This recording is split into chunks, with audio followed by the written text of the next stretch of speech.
Hello everyone, this is Bill Griffin. Welcome to Different Take Podcast. Please subscribe, like, share, comment if you like this content, and I really appreciate you watching.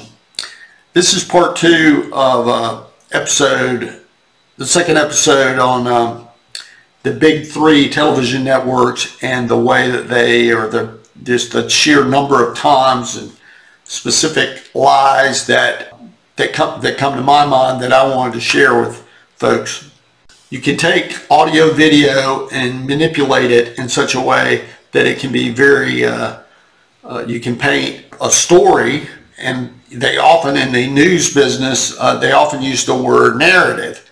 Well, narrative doesn't necessarily mean it's true.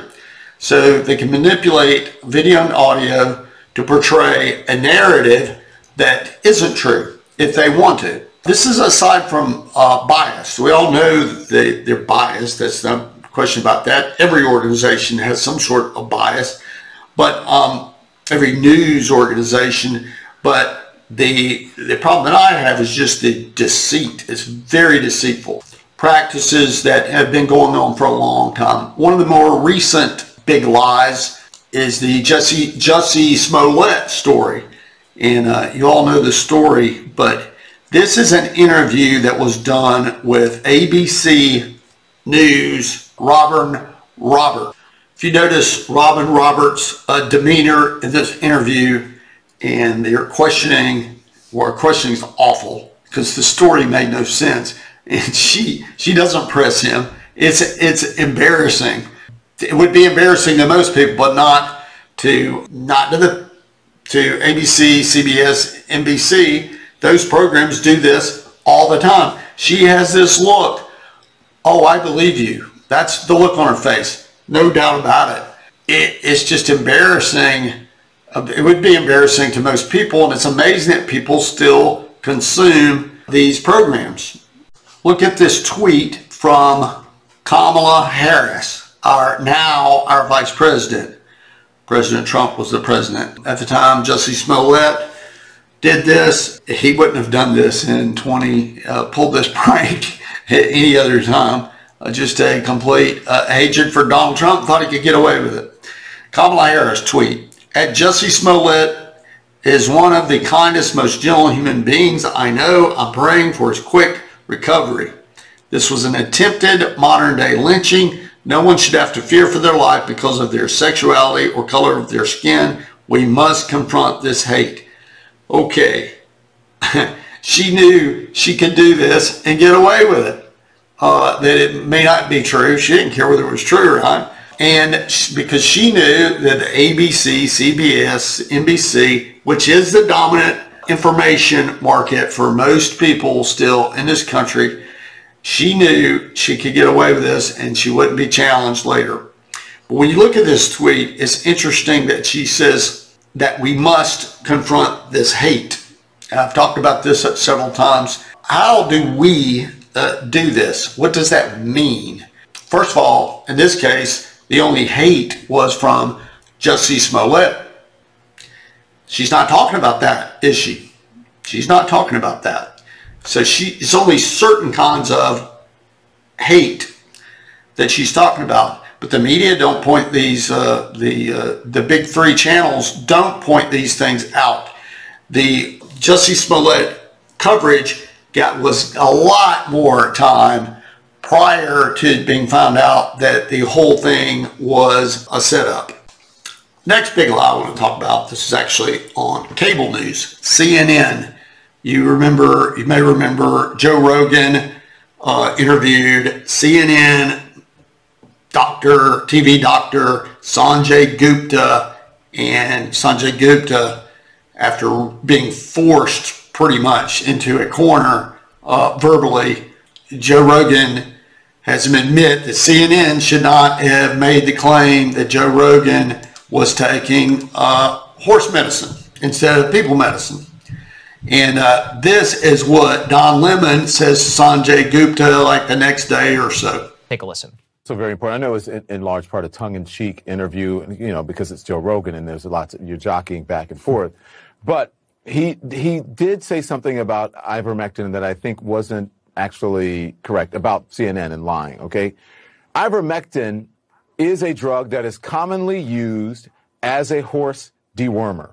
So it is not a lie to say that the drug is used as a horse dewormer. I think that's important, and it is not approved for COVID. Correct? That's right.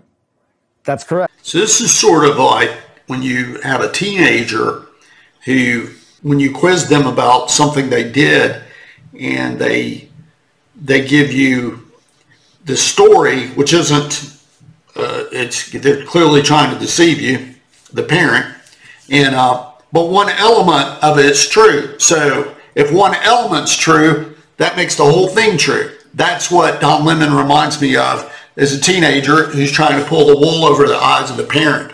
When you clearly see the lie, but nope, we didn't do anything wrong because that actually is treated for animals as a medicine. So therefore, the whole story is correct. What a way to lie. And this happens over and over and over again. There are numerous lies during the Kyle Rittenhouse trial. Numerous, countless. This is a tweet that Joe Scarborough put out. So he puts out this tweet in response to saying on air that Kyle Rittenhouse discharged the gun 60 times, which is what he said. Well, Joe Scarborough tweets, awesome. Did he cite my tweet early this morning saying I misspoke in that question and clarified that I meant to say he discharged the rounds in 60 seconds?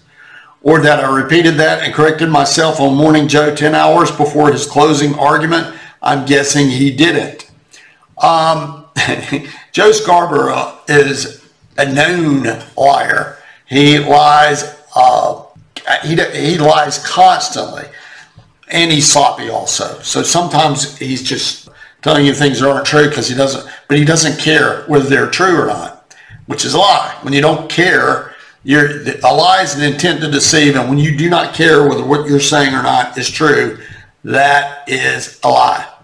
He clearly, when he made this mistake, as he says, it doesn't make sense that it wasn't intentional because of the wording of it. No one says I fired 60, that he fired 60 rounds because you wouldn't use the word rounds. It just doesn't make sense. Why would you say the word 60? The sentence didn't work to fit 60 seconds in. So he's absolutely lying about that. And he's been on air for many, many years, and there's clearly a market for that. I think people know that they're hearing lies, and they just kind of rationalize, well, every information source is biased and none of them will tell the truth. And I mean, they all make mistakes, but I think when the intent, when they have no intent on telling the truth, their only objective is to tell a story, then you're going to get caught up in these web of lies all the time. And I think the consumer just sort of listens to it and says, well, I know they're lying, but that sounds plausible, so I'll believe that. I'll buy that. Oh, I won't buy that. And so why bother with any of it? And so that's what I do. And that's what I suggest you do, is just to get it out of your life if it's in your life. And I'm referring to the ABC, CBS, NBC, and then of course MSNBC and CNN. They all do this. The last lie I want to talk about is very interesting. ABC News produced a primetime program, was called Earth 2100. It says ABC News correspondent Bob Woodruff. This program was done in 2009. So the intent of this program is to create fear and to create emotion, fear and anger over the dangers of climate change. So this is from the Daily Call, is titled Flashback. ABC News envision a apocalyptic 2015 triggered by climate change. So this was done in 2015. The program was done in 2009. So the idea that climate change was going to cause severe problems in 2015. Well, this is part of the article. Describing dangerous temperature levels and dropping agricultural production, the news package brings in the Weather Channel's Heidi Cullen, who says, quote, there's about 1 billion people who are malnourished. That number just continually grows, end quote. The doomsday predictions for 2015 go further and include $12 for a gallon of milk and $9 a gallon for gasoline if there is any gas at all that is left. Newsbusters notes that then GMA anchor Chris Cuomo, who teased the special at the time, said to Woodruff of the predictions, I think we're familiar with some of these issues, but boy, 2015, that's 7 years from now. Could it really be that bad? So the actual prices for these products were far, far lower than that. It really, most people that would air something like this, you'd think they would lose their jobs. No, that's not what happens with these news networks. Their ethics they don't have any. These dire predictions have been happening over and over again. Paul Ehrlich, and they believe in the 70s, predicted by the year 2000 we would have global food wars because the earth would be so overpopulated. The truth is people aren't having kids like they used to. So in our country, demographics are really shifting with an older population. But this program the prediction was by 2100, that would be the end. That would be the end of Earth. As I said, the intent is to create fear, anger, have people emotional, and also it drives their political bias, reinforces their political bias, I should say. So these lies just happen over and over again. I highly recommend, if you're watching this stuff, to stop, because it can't be good for you. There's other sources of information readily available, and it's just amazing. You have to have higher standards than just it's a slick production, and so it's done well. They look like they're telling the truth, so I'll watch. This kind of thing. I know inertia has a lot to do with it as well, but there's many other lies I could go over and over. It's countless, but those are a few that I remember as being sticking out in my memory. So I really appreciate you watching, and if you like this content, please subscribe, like, share, comment. Thank you.